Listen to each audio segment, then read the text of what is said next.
Estamos recebendo aqui o advogado Éder Francelino Araújo, também a psicóloga e terapeuta sexual Arlete Gavranic. Nós vamos falar, já estamos falando, né, desde o bloco anterior, a respeito de infidelidade. E a convidada central é a Fátima Cristina Oliveira, que conseguiu na Justiça de Goiânia o direito de receber da amante do ex-marido uma indenização de cerca de R$ 31.500 por danos morais. A professora Fátima Cristina Oliveira acreditava numa união, num casamento de 21 anos. E o seu marido, segundo ela, era acima de qualquer suspeita. Mas eu estava assistindo a reportagem agora. Bom dia a todos, Fátima. E na reportagem que contava o seu caso, falava que ele já vinha te traindo há 9 anos. Exatamente, pelo menos. Nunca percebeu? Nunca percebi, nunca. E como é que você descobriu? Ela me ligou num final de semana, era uma sexta-feira, à noite, e começou a conversar comigo, muito educada, falando que estava me ligando para me informar que ela era amante do senhor fulano de tal, então... Assim, na maior naturalidade? Na maior naturalidade. E por isso, e por outras coisas, já por nunca ter acontecido, eu não acreditei. Como você vai acreditar? De repente uma pessoa liga na sua casa e fala assim, olha, eu sou amante. E você não a conhecia? Não, nunca conheci, na verdade. Eu a vi uma vez do outro lado da rua, porque ela me ligou e falou, se você quiser me conhecer, eu estou aqui, trabalho em tal lugar. Eu estava até comentando com o doutor Éder que naquele dia, acho que foi uma proteção de Deus. Eu não fui até onde ela me falou, porque podia ser uma armadilha, claro, né? Eu fiquei do outro lado da rua, então a vi. E Fátima, me diz uma coisa, por exemplo, olhando o seu caso, o Brito até comentou, quando aconteceu o fato, a gente leu sobre tudo que aconteceu, o seu marido não teve que pagar a indenização. Quem teve que pagar essa indenização a você foi a amante dele. Mas você teve um relacionamento com ele 20 anos, tá certo? 21. 21 anos. Você não acha que ele é que tinha realmente esse compromisso com você? Não estou falando que ela não esteja errada, porque ela realmente estava errada também. Mas teu marido não estava mais errado que ela? Essa questão de mais errado ou menos errado é um pouquinho complicada, mas eu entendo o que você quer dizer e não o eximo de culpa. Mas eu prefiro que o doutor Éder comente a respeito disso, porque é algo legal. Então eu prefiro que ele aborde, se você permitir, por favor. Lógico. Pois não, doutor? Essa questão é realmente uma questão que envolve sentimento. Então, a gente tem que deixar bem claro a separação, né, entre a pessoa que entra num relacionamento conjugal e a pessoa do marido ou da esposa. E antes de qualquer questionamento, tem que deixar bem claro o seguinte, não é o fato de ser amante que leva ao sucesso de uma empreitada judicial como essa.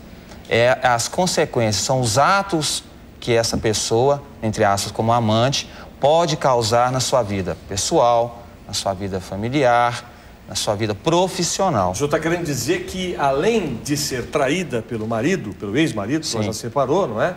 A Fátima também foi ameaçada pela amante do ex-marido, é isso, Fátima? Sim. Que tipo de ameaça ela fez a você? Como é que foi isso? Primeiro foram ameaças sutis. Como?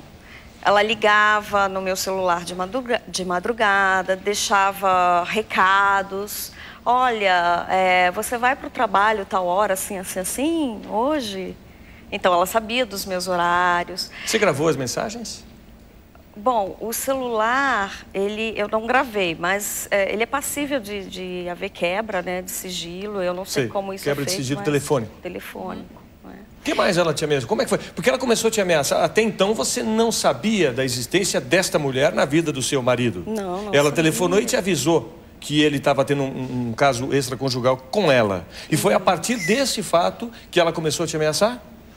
Isso. No primeiro telefonema, não. Ela foi muito educada, estávamos até aqui conversando. Que eu levei essa conversa durante 2 horas, porque eu queria saber... Nessa primeira ligação? Nessa primeira ligação. E ela contou detalhes do relacionamento dos dois? Detalhes.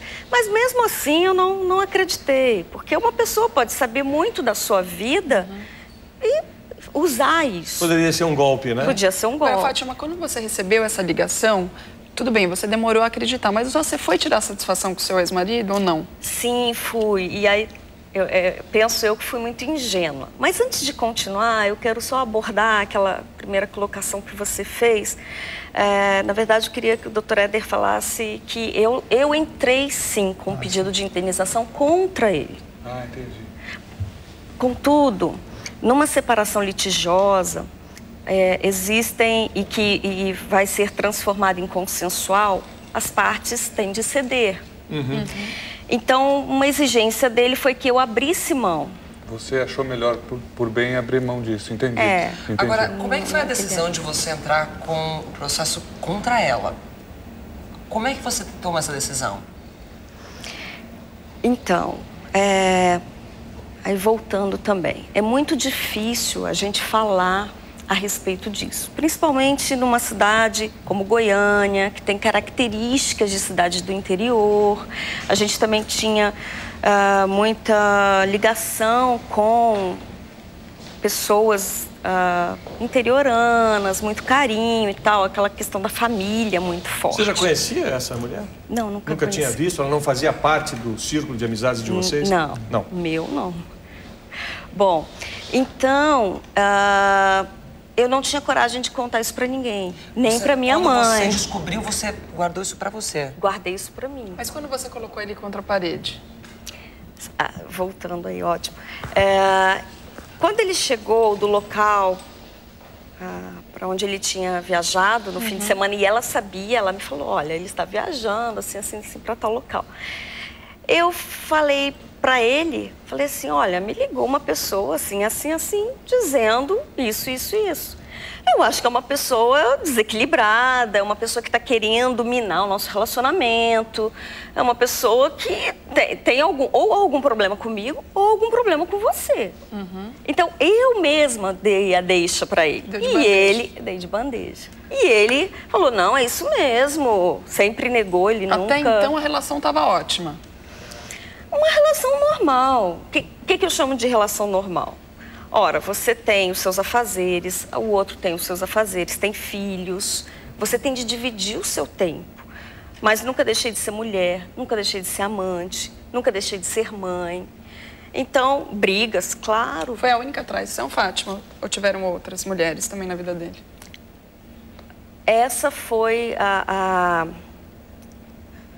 como é que a gente fala? A única que você teve certeza. Que eu tive certeza. Pode ser até que ele tenha te traído com outras pessoas. Mas o que chama atenção, quando existe esse tipo de caso de traição, de infidelidade, por tanto tempo, são 9 anos de traição, de acordo com o que a Fátima disse, normalmente há indícios, não é? O marido chega mais tarde em casa, o marido viaja demais, o comportamento dele muda em relação à esposa. E é engraçado porque em 9 anos parece que ela não percebeu, as fichas não caíram. Eu vou depois detalhar essa situação com a Fátima para saber se ele tinha uma vida paralela ou não, como é que ela não percebeu. E também vou perguntar à nossa convidada, Arlete Gavranic, que é psicóloga e terapeuta sexual, que estrago faz na pessoa, na sua autoestima, uma traição, a infidelidade. Será que a Fátima tem condições de se recuperar, de recuperar a sua autoestima depois de ser traída por tanto tempo? Será que essa indenização que a amante do ex-marido vai pagar a ela, de 31 mil reais, será suficiente para devolver a ela a autoestima, a confiança? Será? Esse tipo de ação, né? Essa indenização é algo realmente curioso. É a primeira vez que eu ouço falar, não sei se é a primeira vez que acontece uma decisão judicial desse tipo. Mas é bastante curiosa essa decisão do juiz de mandar a amante do ex-marido pagar a indenização. Será que isso pode se repetir em outras partes do Brasil? Abriu um precedente importante do ponto de vista jurídico a história da